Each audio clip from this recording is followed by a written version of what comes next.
Assalamualaikum warahmatullahi wabarakatuh. Waalaikumsalam warahmatullahi wabarakatuh. Bagaimana Bu Lili kabarnya hari ini, sehat Bu? Alhamdulillah sehat Pak.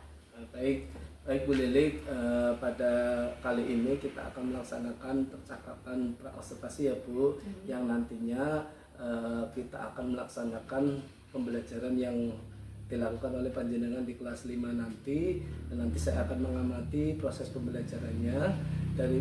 Dari wawancara kali ini adalah tujuannya untuk mengetahui dan mengevaluasi proses pembelajaran yang akan Ibu lakukan nantinya Bu. Pada hari ini kita melaksanakan percakapan praobservasi itu sebagai persiapan awal ya Bu ya. Jadi kita akan mengetahui persiapan apa saja yang akan panjenengan siapkan dari modul ajarnya ataupun perangkat ajarnya dan lain sebagainya, nanti sehingga kita atau Ibu bisa memberikan pembelajaran yang dapat berpihak bagi murid ya Bu ya. Adapun dari percakapan praobservasi ini ada beberapa hal Ibu yang harus saya tanyakan atau klarifikasi dari panjenengan mengenai pembelajaran yang akan Ibu lakukan. Yaitu yang pertama, apa sih Bu tujuan pembelajaran yang ingin dicapai pada pembelajaran nantinya Bu? Baik Pak, berdasarkan modul ajar yang sudah saya buat, yaitu tentang mata pelajaran IPAS. Materinya itu sifat-sifat cahaya. Tujuannya itu ada dua Pak. Yang pertama itu peserta didik dapat membuktikan sifat-sifat cahaya melalui percobaan yang sederhana. Yang kedua itu peserta didik bisa menjelaskan sifat-sifat cahaya berdasarkan hasil pengamatan atau percobaan nantinya Pak. Baik, jadi untuk tujuan dari pembelajaran nantinya ada dua ya Bu ya.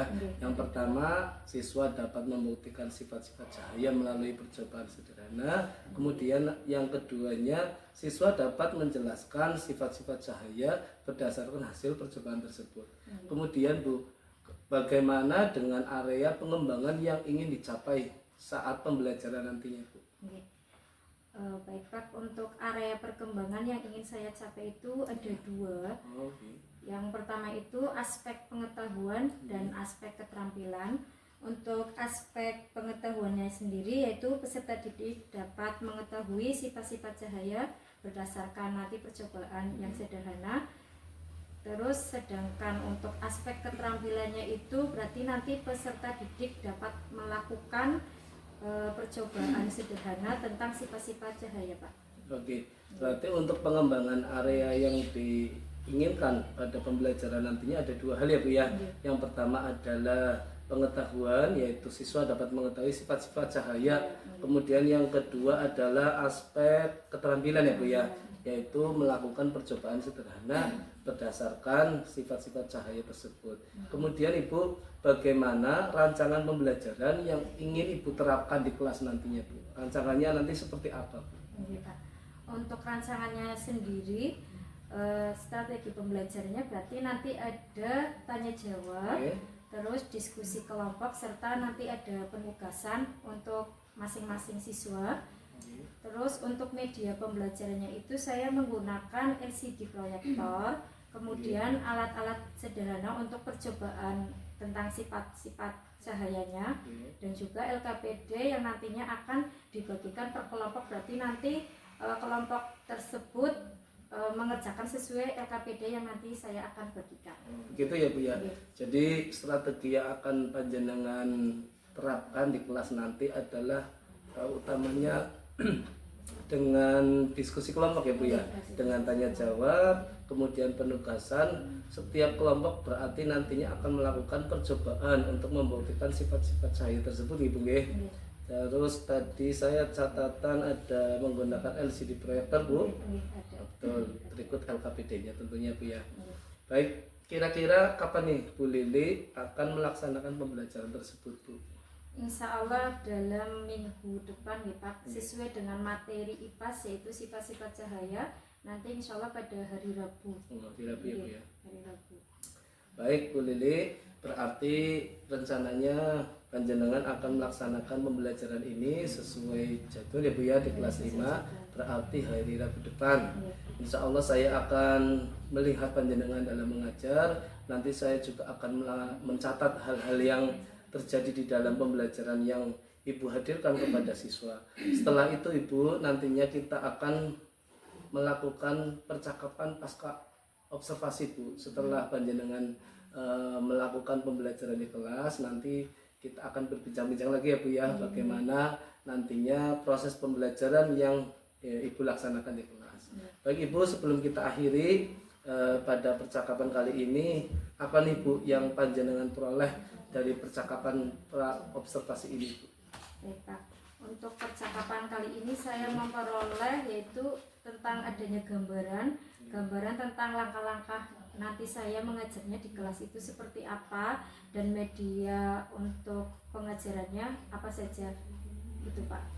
Jadi panjenengan melalui percakapan ini sedikit ada gambaran ya Bu ya, mengenai bagaimana pembelajaran yang akan dilaksanakan panjenengan minggu depan di kelas 5 ya Bu ya. Kemudian apa yang harus panjenengan siapkan dari medianya, dari LKPD dan lain sebagainya. Baik Bu, terima kasih atas waktunya ya Bu ya mengenai wawancara praobservasi ini. Nantinya pada minggu depan hari Rabu saya akan melakukan supervisi ke kelas panjenengan. Terima kasih Bu atas waktunya. Assalamualaikum warahmatullahi wabarakatuh. Waalaikumsalam warahmatullahi wabarakatuh.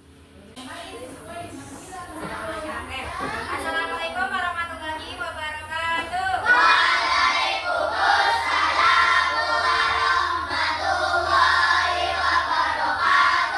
Selamat siang anak-anak.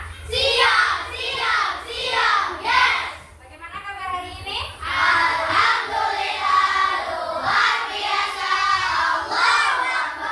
Oke, hari ini kita akan belajar pelajarannya IPAS ya. Nanti kita akan belajar tentang sifat-sifat cahaya.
dibelokkan sendiri.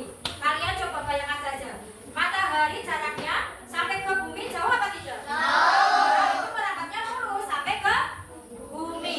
Nah, kali ini nanti guru akan jelaskan tentang sifat-sifat cahaya. Tadi kalian juga sudah menyanyikannya ya, tentang sifat-sifat cahaya. Ada berapa tadi? 6. Oke, yang pertama. Yang pertama cahaya merambat lurus. Tadi dari sumbernya cahaya yang terbesar itu matahari. Gelombang matahari merambat lurus melewati. Contoh di gambarnya ya, melewati apa yang pertama? Gelombang apa? Gelombang tembok. Ya, misalnya kalian di rumahnya dinding, terus ada lubang. Ketika sinar matahari masuk, maka akan merambat lurus. Seperti contohnya ya. Yang kedua itu gambar apa? Oh iya, sinar mataharinya masuk ke celah-celah di daunan. Itu juga terlihatnya apa? Merambat lurus. Itu sifat cahaya yang pertama. Yang kedua, ada cahaya bisa dipantulkan. Cahaya bisa dipantulkan itu kalau mengenai objek. Ya contohnya objeknya itu digambar apa? Kalau lampu kan berarti apanya? Kalau lampu tadi? Iya, cahayanya, sumber cahayanya. Contoh objek lainnya apa? Cermin. Ya, ada cermin, ada buku. Dari sinar lampu, ya cahayanya merambat ke cermin, kemudian dipantulkan ke mata kita. Sehingga ketika kita bercermin, kita bisa melihat diri kita itu seperti apa. Bentuknya itu seperti apa. Dan juga bisa melihat dari bayangan di belakang kita juga terlihat. Ya, itu dari cahaya bisa dipantulkan. Yang kedua, kalian ketika belajar, ya, ada sinar cahaya, kemudian merambat ke bukunya, kemudian dipantulkan ke mata kita. Makanya kita bisa membacanya. Ya, coba bayangkan saja, kalau misalnya di rumah kalian itu gelap, apakah kita bisa melihatnya? Tidak. Berarti kan cahaya itu sangat diperlukan bagi manusia dan makhluk hidup lainnya. Ya. Yang ketiga, ada cahaya bisa menembus benda bening. Yang dimaksud benda bening itu apa sih? Ada yang tahu? Kaca? Kaca yang seperti apa? Jendela. Terus apa lagi? Botol minum yang bagaimana? Yang plastik. Plastik apa? Transparan. Oke. Terus apa lagi? Gelas. Gelasnya yang bagaimana? Yang bening ya. Yang benda bening itu berarti benda yang bisa meneruskan. Iya, yang bisa meneruskan cahaya. Ya, contohnya tadi yang kalian sudah sebutkan. Ada tadi apa? Jendela. Terus apa lagi? Gelas. Terus botol minumannya itu yang transparan ya. Itu cahaya bisa menembus benda bening. Selanjutnya cahaya bisa dihiaskan. Hiaskan itu artinya apa? Ada yang tahu? Dibelokkan. Dibiaskan itu berarti peristiwa membelokkan. Ya, ini contohnya bisa di dua media. Ada media air dan buku gambar. Kalian bisa perhatikan contohnya. Yang pertama itu ada apa? Gambar apa? Gambar gelas yang berisi air. Selanjutnya ditaruh apa? Ditaruh sendok. Apakah sama? Kan sendok kan kalau belum ditaruh di situ bentuknya seperti apa? Lurus ya. Setelah dimasukkan ke dalam gelas yang berisi air, maka akan membentuk seperti mata. Itulah sifat cahaya yang bisa dibiaskan atau dibelokkan. Ya. Sifat yang selanjutnya yaitu bisa diuraikan. Cahaya matahari merupakan salah satu contoh cahaya putih. Tadi kalian juga sudah membaca di awal. Ya. Cahaya ini bisa diuraikan menjadi warna pelangi menggunakan prisma transparan. Itu contohnya prisma transparan. Oke. Akan membentuk warna-warna seperti merah, jingga, kuning, hijau, ya, dan lain sebagainya. Ini sifat cahaya yang kelima. Terus yang keenam ada cahaya akan terbentuk bayangan apabila dihalangi oleh benda. Contohnya kamu misalnya pagi-pagi ya berdiri di halaman sekolah. Ya, terus kena sinar matahari, maka apa yang terjadi? Iya, akan membentuk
Ini sedang mengunjungi, ya.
Jadi